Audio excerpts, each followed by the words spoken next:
আমরা অচিরেই মার্চ পর ঢাকা ঘোষণা দেব, কারা সংস্কারের পক্ষে আর কারা বিপক্ষে। ইনশাআল্লাহ জনগণ ডিসাইড করবে। আগে সংস্কার হবে, আগে নির্বাচন হবে। লক্ষ লক্ষ কোটি কোটি মানুষ ঢাকা জমা করবো, আগে সংস্কার হবে, তারপর নির্বাচন হবে। সংস্কারের বাহিরে বাংলাদেশের মানুষ কোনো নির্বাচন মানবে না। প্রিয় ভাইয়েরা আমার, আজকে বাংলাদেশে নিয়ে ষড়যন্ত্র চলতেছে। কেউ নির্বাচন সংস্কারের বাহিরে নির্বাচন হবে না, আগে সংস্কার হবে, তার নির্বাচন হবে। মার্চ পর ঢাকা, আমরা অচিরেই মার্চ পর ঢাকা ঘোষণা দেব, কারা সংস্কারের পক্ষে আর কারা বিপক্ষে। ইনশাআল্লাহ জনগণ ডিসাইড করবে। আগে সংস্কার হবে, আগে নির্বাচন হবে। জনগণ সিদ্ধান্ত গ্রহণ করবে। অচিরেই আমরা মার্চ পর ঢাকা করবো, লক্ষ লক্ষ কোটি কোটি মানুষ ঢাকা জমা করবো। আগে সংস্কার হবে, তারপর নির্বাচন হবে। সংস্কারের বাহিরে বাংলাদেশের মানুষ কোনো নির্বাচন মানবে না। আসসালামু আলাইকুম রহমতুল্লাহ। চরমনাই সহ ইসলামিক দলগুলো এখন মাঠে নেমেছে নির্বাচন প্রতিরোধ করার জন্য, নির্বাচন প্রতিহত করার জন্য। মৌলিক যে কারণ, বাংলাদেশের অনেকগুলো দল আছে, কিন্তু একটি দল নির্বাচন করে পাগল করে দিচ্ছে। এবং সংবিধান অনুযায়ী যদি খেয়াল করতে হয়, নির্বাচন এটা দ্রুততমের সাথে দেওয়ার একটা মৌলিক বিষয়, সেটা সকল দলকে নির্বাচন চাইতে হবে। কিন্তু এখন দেখছি বাংলাদেশে একটি দল নির্বাচন চাচ্ছে। আপনারা সকলেই জানেন কোন দল নির্বাচন চাচ্ছে, নির্বাচন দেখতে হচ্ছে, নির্বাচনের জন্য তারা প্রতিনিয়ত কথা বলছে এবং সেটা দিনক্ষণ বেঁধে দিচ্ছে। আজকে আপনাদের সামনে গুরুত্বপূর্ণ কিছু বিষয় বলবো। চরমনাই পীর, ইসলামিক দল, জামাত ইসলামী, তারা কেন নির্বাচন প্রতিহত করার জন্য ঢাকামুখী লং মার্চ করছে এবং এর কারণ কি। মৌলিক বিষয় হচ্ছে বাংলাদেশ জামাত ইসলামী, ইসলামী শাসনতন্ত্র আন্দোলন অর্থাৎ ইসলামী আন্দোলন বাংলাদেশ, খেলাফতে মজলিস, হেফাজতে ইসলাম, নিজামে ইসলাম পার্টি, এই ধরনের অসংখ্য ইসলামিক দল আছে যারা বাংলাদেশের মধ্যে ইনসাফভিত্তিক রাজনীতি চাই, ন্যায় পরায়ণ সমাজ চাই, ইসলামিক অনুশাসন কায়েম চাই। মৌলিক যে বিষয়টি যদি আপনি না বুঝেন, না শোনেন, তো বিষয়টি আপনাকে কি বুঝাবে, কেন বুঝতে চাইবেন না, এটার বিষয়ে আপনাকে জটিলতা আসতে হবে। আমি যে বিষয়টি আপনাদেরকে বলতে চাচ্ছি, ইসলামিক আন্দোলন বাংলাদেশ, জামাত ইসলাম বলেন, জাতীয় পার্টি বলেন, বিএনপি বলেন, আওয়ামী লীগ বলেন, যে পার্টি বলেন, সকলেই নির্বাচন অবশ্যই চাইবে। এই নির্বাচনের প্রতীক্ষায় এতদিন মানুষ অধীর আগ্রহে ছিল। এখন কেন নির্বাচন চাইবে না? অবশ্যই নির্বাচন চাইবে। কিন্তু মৌলিক যে বিষয় দেখেন, রাজনৈতিক যে প্রেক্ষাপট বাংলাদেশের, এই রাজনৈতিক প্রেক্ষাপটকে বদলাতে চাচ্ছে, তার মানেই সংস্কার চাচ্ছে। রাজনৈতিক প্রেক্ষাপটকে বদলাতে যাচ্ছে মানে আপনি যদি হিসাব করেন রাজনৈতিক প্রেক্ষাপটটা কিভাবে বদলাবে, তাহলে আপনি বুঝবেন বাংলাদেশে একদল ক্ষমতায় যাবে, একদল মানে ক্ষমতায় বসলে অন্য দলগুলোকে চাপানো সৃষ্টি করে, অন্য দলগুলোকে যাতে আর নির্বাচন কিয়ামত পর্যন্ত না আসে, নির্বাচন না করতে হয়, ক্ষমতায় সারা জীবন বসে থাকতে হয়। আমৃত্যু ক্ষমতায় দখলবাজি করে সারা দেশে মানুষকে জিম্মি করে নিজের বড়ত্বকে কায়েম করে এই কাজগুলো করা যায়। এই থেকে পরিবর্তন চাচ্ছে ইসলামিক দল। ইসলামিক দল শুধু নাই, যার হিম্মত, যার মগজ আছে, যার মস্তিষ্ক আছে, যার মানুষ ইসলামের প্রতি ভালোবাসা আছে, দেশের প্রতি ভালোবাসা আছে, দেশের সার্বভৌমত্বের প্রতি যাদের অগাধ আস্থা এবং বিশ্বাস আছে, সেই মানুষের সিস্টেম, সেই মানুষের চাহিদা, সেই মানুষের যে আকাঙ্ক্ষা, সেটা হচ্ছে এটা যে এখন আওয়ামী লীগ ক্ষমতায় ছিল 16 বছর 17 বছর, প্রত্যেকটি দলকে যখন আওয়ামী লীগের বিরুদ্ধে কথা বলেছেন তখন তাকে জেলে ভরেছে, গুম করেছে, কথার বাকশক্তি কেড়ে নিয়েছে, মানে বাকশালী কায়েম করে দিয়েছেন। এরপরে জামাত ইসলামী সবচেয়ে বেশি কথা বলতো, জামাত ইসলামের 11 জন নেতাকে একবারে হত্যা করে দিয়েছে বিনা বিচারে, বিচারের নামে প্রহসন করে বিনা বিচারে তাদেরকে হত্যা করে দিয়েছে। এবং বাংলাদেশের ইতিহাসে স্বাধীনতার পর থেকে যে মানুষগুলো মেরেছে, এদের মতো সোনালী মানুষ, স্বর্ণযুগের মানুষ, বা এদের মতো ভালো মানুষ, সৎ নেতৃত্ব দানকারী এই ব্যক্তিগুলো আগামী 100 বছরে তৈরি হবে কিনা এটা আল্লাহই ভালো জানে। তবে এই মানুষগুলোকে মেরে দেওয়ার মৌলিক কারণ হচ্ছে ভারতকে খুশি করার জন্য, রকে খুশি করার জন্য, নিজেদের ক্ষমতাকে পাকাপোক্ত করার জন্য এই কাজগুলি আওয়ামী লীগ করেছেন সিস্টেমে। তারা বলেছেন যা এটা বিচারালয়, এটা বিচার বিভাগের কথা, এটা বিচারের ব্যাপার, এইভাবে কথা বলেছেন। এরপরে আপনি দেখেন হেফাজতে ইসলাম মাত্র 13 দফা দাবি নিয়ে মাঠে নামলো 2013 সালের 5ই মে, অর্থাৎ 5ই মের আগেই নেমেছিল। 5ই মে একটি দিনক্ষণ বেঁধে সেখানে সমবেত হয়ে মানুষ জনগণের চাহিদা, ইচ্ছা পোষণ করেছিলেন।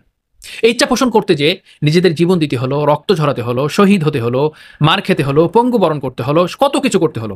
কেন করতে হলো?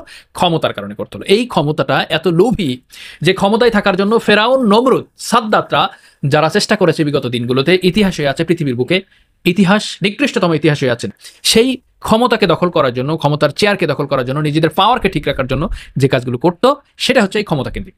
আজকের যে বিষয়টি তারা বলতে চাচ্ছে, অনেকেই বলবেন যে আপনারা অন্য দলের, যারা বিএনপি আছেন, আওয়ামী লীগ আছেন, জাতীয় পার্টি আছেন, বিভিন্ন ভাইরা বা অন্য দলে আছেন, সাধারণ মানুষ আছেন, অনেক মানুষ বলবেন যে কেন ভোট হলে সমস্যা কি, একটা ভোট করে তো দেশের মানুষ একটা নির্ধারিত সরকারের উপর আস্থা রাখতে পারে বা দেশের জনগণকে একটা সিস্টেমে আনতে পারে। কিন্তু এখানে দেখেন, এই স্বাধীনতার পর থেকে আওয়ামী লীগ বিএনপি জাতীয় পার্টি মাঝখানে কিছুদিন এসেছিলেন, কিন্তু 9 বছরের রাজা 10 বছরের সাজা খেটেছিলেন, জেল খেটেছেন। আপনি দেখেন আওয়ামী লীগ এবং বিএনপি যখনই ক্ষমতা এসেছে, এক অন্য দলকে প্রতিহিংসা করে, আক্রোশ করে, মামলা দিয়ে, গায়েবী মামলা দিয়ে, সরাসরি মামলা দিয়ে, নাশকতার মামলা দিয়ে, যত প্রকার মামলা আছে, মামলা মানে মিথ্যা, বাংলাদেশের মিথ্যা, সবকিছু মিথ্যা।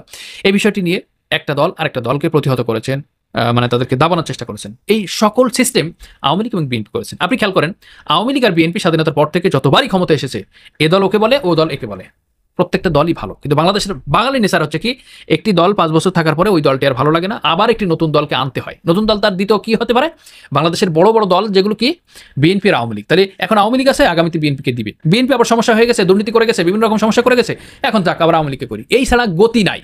এই গতির, এই গণ্ডির মধ্যে থেকে, এই সিস্টেমের মধ্যে থেকে বের হতে চাই, যার কারণে মৌলিক কিছু সংস্কার করার প্রয়োজন বোধ করছে বাংলাদেশের ইসলামিক দলগুলো, দেশের জন্য, দেশের সার্বভৌমত্বের জন্য, দেশের মানুষের জন্য, এদেশের মূল্যবোধের জন্য, ইসলামিক মানুষের মানবতার জন্য এই সিস্টেমগুলো করা দরকার।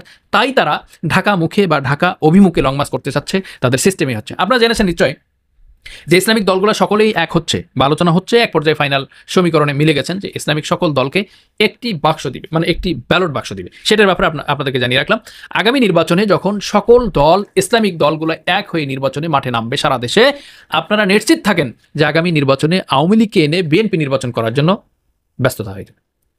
যে আওয়ামী লীগ মানুষকে মেরেছে 2000, সর্বশেষ যাওয়ার সময় গুম করেছে, খুন করেছে, হত্যা করেছে এবং নিষ্পেষণ করেছেন, মানুষের ইজ্জত লুণ্ঠন করেছেন, অসংখ্য নিরপরাধ মানুষকে একবারে গুম করে দিয়ে তাদেরকে শেষ করে দিয়েছেন, সেই আওয়ামী লীগের সাথে নির্বাচন করার জন্য বিএনপি রেডি হয়ে যাবে। আপনারা দেখেন, কারণ আমরা দেখতে পাচ্ছি ইতিমধ্যে সারা বাংলাদেশের মধ্যে টাকার বিনিময়ে আওয়ামী লীগের বেশ কিছু পান্ডা নেতা, খুদি নেতা, পাতি নেতা, বিভিন্ন নেতা, যুবলীগ, তামাজিক, বিভিন্ন গাজালিকটিক, তারা দেখছে এখন বিএনপির সাথে সমীকরণ মিলাচ্ছে, তাদের সাথে হাতে হাত মিলাচ্ছে, তাদের বাড়ি দাওয়াত খাচ্ছে, তাদের টাকা পয়সা নিয়ে চলছে, তাদের খরচ জোগাচ্ছে বিএনপি, মানে আওয়ামী লীগ। বিএনপির মানুষকে খরচ জোগাচ্ছে, মোবাইল ক্রয় করে দিচ্ছে, টাচফোন কিনে দিচ্ছে, সংসারে চাউল কিনে দিচ্ছে, খরচ দিচ্ছে, সব কিছু তারা মেনটেন করছে, শুধু আগামী বিএনপি ক্ষমতা আসবে সেই অপেক্ষায়, এবং তাদের সাথে হাত মিলিয়ে এই কাজগুলো করছে। কিন্তু প্রেক্ষাপট অনুযায়ী দেখতেছি আমরা কি, জামাতকে দোষারোপ করছি, জামাত ইসলামকে বিভিন্ন ভাষায় গালিগালাজ করছে, বিভিন্ন ইসলামিক দলকে গালিগালাজ করছে। এই বিষয়গুলো বাংলাদেশের মারাত্মক এবং নিকৃষ্টতম একটা রীতিনীতি হয়ে গেছে, যার মধ্য থেকে বেরিয়ে আসতে হবে।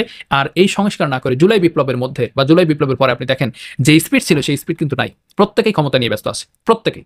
এর মধ্যে শুধুমাত্র একমাত্র জামাত ইসলামী যে কাজটি করেছেন, যারা শহীদ হয়েছেন, যারা দেশের জন্য জীবন দিয়েছেন, তাদের প্রত্যেককে 2 লক্ষ করে টাকা দিয়েছেন, তাদের পাশে গিয়েছেন, এবং যারা এখনো পর্যন্ত চিকিৎসাধীন আছে তাদের পাশে জামাত ইসলামী গিয়েছেন, এই কাজটি করেছেন। কিন্তু বিএনপির সময় হয়ে পারেনি, বিএনপি কিছু কিছু জায়গায় গিয়েছেন কিন্তু ওইভাবে অর্থ সম্পদ দিতে পারেনি, তাদেরকে সহযোগিতা করার সময় পায়নি। আসলে তারা বড় দল, আগামীতে নির্বাচনে আসবে, এই মানে বিভোর হয়ে গেছে এই চিন্তায়।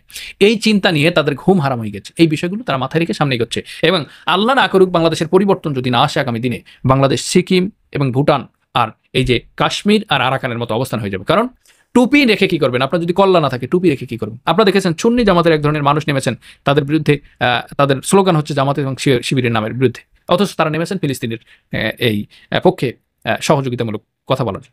আজকে এত কিছু হচ্ছে, এই সব কিছুকে পরিবর্তন যদি না করতে পারেন, বাংলাদেশের এই স্ট্রাকচারে যদি পরিবর্তন না হতে পারে, আগামীর বাংলাদেশ বিপদের সম্মুখীন হচ্ছে। সেই বিষয়গুলো আপনারা অবশ্যই জানিয়ে দেবেন। আমাদের আজকের ভিডিওগুলো আসলে কতটুকু যৌক্তিক, কতটুকু অযৌক্তিক, অবশ্যই আপনারা জানিয়ে দেবেন। সে পর্যন্ত ভালো থাকুন, দেখা হবে আগামী ভিডিওতে। আসসালামু আলাইকুম রহমতুল্লাহ।